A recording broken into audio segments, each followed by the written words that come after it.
Regardez Living Santé pour prendre soin de vous avec l'Observatoire Santé Pro BTP.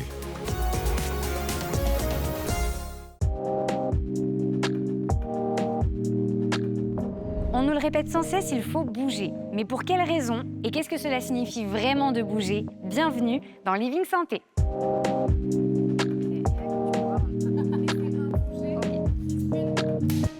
Hélène, enchantée. Merci d'être avec nous. La première question que j'aimerais te poser, c'est on entend tout le temps qu'il faut bouger au quotidien, mais pourquoi en fait? Alors bouger, ça a plein de bienfaits pour la santé. C'est bon pour le cerveau, puisque effectivement, ça va réduire les risques de maladie d'Alzheimer, les risques de maladie de Parkinson.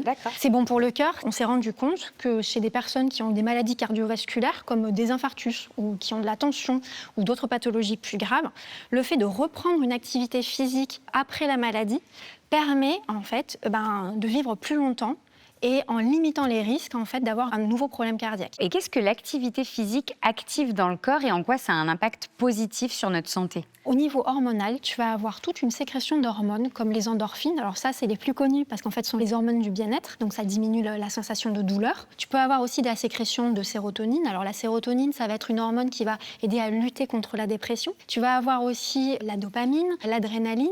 Et tu vas avoir également le cortisol qui, lui, va aider à réguler notamment ta glycémie et qui va avoir un effet sur la tension artérielle. Donc toutes ces hormones vont avoir en fait des actions ciblées et t'aident en fait à avoir une meilleure santé. Santé, j'imagine, physique et mentale aussi. Exactement. Donc il y a plein de vertus à faire du sport de manière régulière, en tout cas une activité physique. Justement, tu parles d'activité physique. Est-ce qu'il y a une différence entre le mouvement au quotidien, l'activité physique et le sport? Le mouvement au quotidien, il va s'inscrire en fait dans l'activité physique. Faire son jardinage, le bricolage, le ménage, emmener ses enfants à l'école le matin, et ça fait partie d'une activité physique sur le sens global du terme. Après, tu vas avoir le sport qui, lui, va être régi par un ensemble de règles, par exemple le triathlon, où tu vas avoir des règles spécifiques, des compétitions. Ça, c'est le sport. Est-ce qu'il y a une différence entre sédentarité et inactivité physique? Alors, la sédentarité, finalement, c'est l'inactivité. Je peux être actif derrière mon poste de travail à travailler, à faire quelque chose, mais je suis inactif physiquement puisque je suis assis sur ma chaise ou dans mon canapé quand je regarde la télé.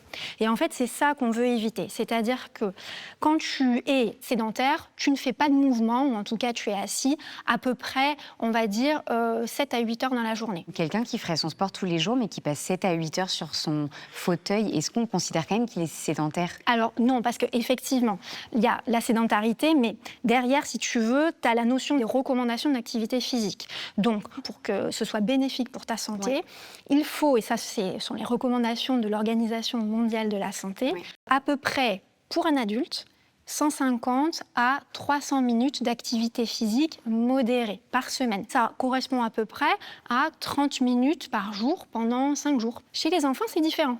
Un enfant, il a besoin de 60 minutes d'activité intensive par jour. Ah oui, d'accord. On n'a pas tous les mêmes besoins et pas tous au même âge. Ah, je ne pensais pas du tout que les enfants avaient en fait plus de besoins que les adultes. Exactement. Ça s'explique comment? Par la croissance, par leur métabolisme, il y a plein de choses. Et en plus, quelque part, tu leur donnes aussi le goût du mouvement. Il faut prendre les bonnes habitudes le plus tôt possible. Tout à fait. Et est-ce qu'il y a différents niveaux d'intensité dans une pratique sportive ou dans le mouvement? Alors oui, je vais en fait t'expliquer comment surtout repérer quand une activité est plutôt faible, modérée, intense. Activité faible, je transpire pas, je suis pas essoufflée, tout va bien. Deuxième step, activité modérée. Là, je suis un petit peu essoufflée, mais de manière modérée, j'arrive à parler et je commence à transpirer, mais un petit peu. Et là, si je monte d'un clic, je vais avoir l'activité intense, tu vas avoir une transpiration qui va être très abondante et effectivement une conversation qui va être très difficile à tenir. Et c'est comme ça que tu vas pouvoir placer ton curseur là où tu le souhaites pendant ton activité. Et à partir de quelle intensité j'aperçois un bénéfice pour ma santé? Tout dépend de là où tu pars. Je te dirais que quel que soit en fait le niveau d'activité, ce sera bénéfique. Si je suis pas une grande sportive, comment est-ce que je situe mon niveau de départ? Il y a un test simple en fait. Tout le monde a un escalier à portée de main. Il faut monter l'escalier 3 fois de manière assez soutenue. Et si tu arrives au bout de ces 3 fois en étant essoufflé, ça veut dire qu'il y a quand même du travail, qu'on a une condition physique qui n'est pas optimale. Donc on peut partir de ce point de départ pour démarrer l'activité physique et ensuite, quelques temps plus tard, refaire le test pour évaluer sa progression. Et faire un petit bilan. Exactement. Et une fois que j'ai ce point de départ, qu'est-ce que je peux faire au quotidien? Déjà, commencer par marcher. Donc, si on a un chien, l'idéal, c'est de sortir son chien, partir en famille, avec ses enfants, avec des amis, intégrer des activités activités comme du bricolage, du jardinage, qui sont aussi de l'activité physique, plutôt que de rester assis dans son canapé. Je vais garer ma voiture un petit peu plus loin au supermarché pour pouvoir faire quelques pas supplémentaires. On peut même mesurer son nombre de pas. Avec le téléphone portable, il y a des applis dédiées qui permettent de calculer. Et est-ce qu'on doit inclure un sport en plus? Alors, ça dépend de chacun, ça dépend aussi de son âge, mais effectivement, si on en ressent l'envie, je pense qu'il faut effectivement franchir le pas. Le sport, c'est pas réservé à une élite, le sport, c'est pour tout le monde, qu'on soit d'ailleurs malade ou en bonne santé. On voit un sport qui nous plaît, on l'essaie. Et ensuite, c'est un peu comme une relation amoureuse, on va générer des habitudes, parfois on peut avoir des disputes, et puis finalement revenir.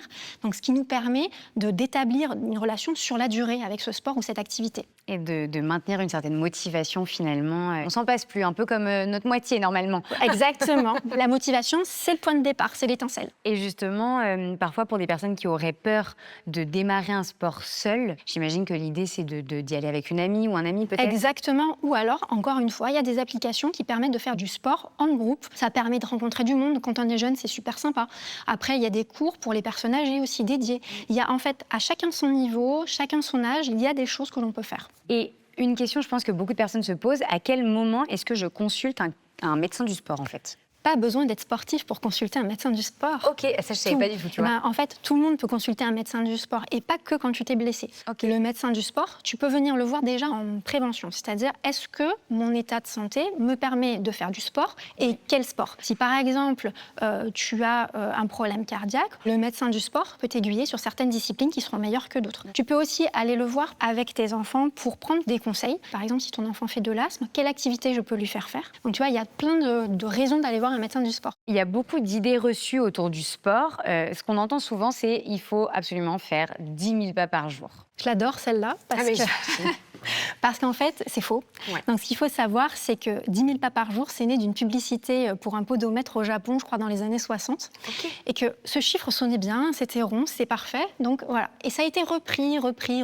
Et donc, il y a beaucoup d'analyses aujourd'hui qui ont montré que, non, c'est pas 10 000 pas, en fait. Ça dépend déjà de l'âge que tu as et d'où tu pars. Donc, si tu as plus de 60 ans, entre 6 et 8 000 pas par jour, c'est très bien. Si tu as moins de 60 ans, 8 à 10 000 pas par jour, c'est très bien. Mais ce qu'il faut savoir, c'est que si tu n'as pas l'habitude de marcher, c'est pas la peine de te fixer un objectif d'emblée de 6 000 ou de 8 000. Commence petit, mais tu commences aujourd'hui et puis tu auras tout le bénéfice immédiat. Et puis peut-être des fois des objectifs de temps aussi. Oui, les fameuses 30 minutes d'activité physique qui ne sont pas forcément de la marche. Et qui, elles, pour le coup, sont recommandées par l'OMS à la différence des 10 000 pas. Exactement. Une autre idée reçue qu'on entend beaucoup, c'est « je suis en surpoids et je ne peux pas faire de sport ». Il y a un sport adapté à chacun.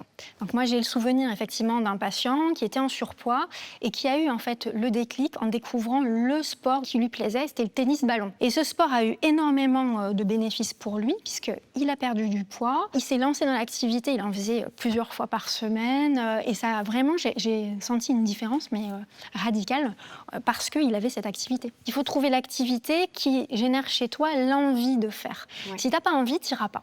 Voilà. Complètement. Une autre idée reçue qu'on entend beaucoup, et notamment, je pense, peut-être véhiculée par les sportifs, si on ne souffre pas, ça ne sert à rien.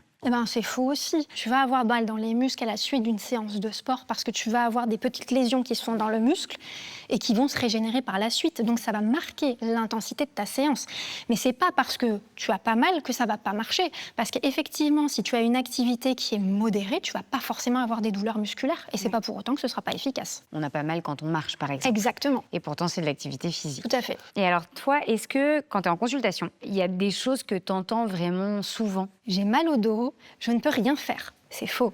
Oui. Vous avez mal au dos, il faut continuer à bouger. Évidemment, dans les limites du supportable, le but n'est pas de se faire violence, mais on a montré que c'était bénéfique et que ça limitait aussi la récidive des problèmes de lombalgie, donc de douleur au dos. Il y a quelque chose qui est très important aussi dans l'activité physique, et si on va plus loin dans le sport, c'est vraiment la notion de plaisir, de fierté. Comment est-ce qu'on fait pour, on va dire, rester motivé? Et puis si par exemple un jour, j'ai pas été au sport, j'ai pas fait mon activité physique, comment je gère? C'est pas grave. Si je suis pas allée faire du sport et que j'ai pas fait mon activité physique, on dédramatise et on y retourne le lendemain sans du tout doubler en fait son temps d'entraînement. Le but, c'est de se fixer des objectifs qui soient réalisable, c'est-à-dire que si on court pas, on va pas se fixer un marathon. Si on n'a pas atteint l'objectif, c'est pas grave, on repart du début et puis on recommence. Enfin, il n'y a pas de honte à ça. Du moment qu'on trouve du plaisir dans l'activité, c'est là l'essentiel. Merci beaucoup, Hélène, pour toutes ces réponses. Vous l'aurez compris, bouger au quotidien, c'est très important. Incluez un maximum de mouvement. Vous avez pris soin de votre santé avec l'Observatoire Santé Pro BTP en regardant Living Santé.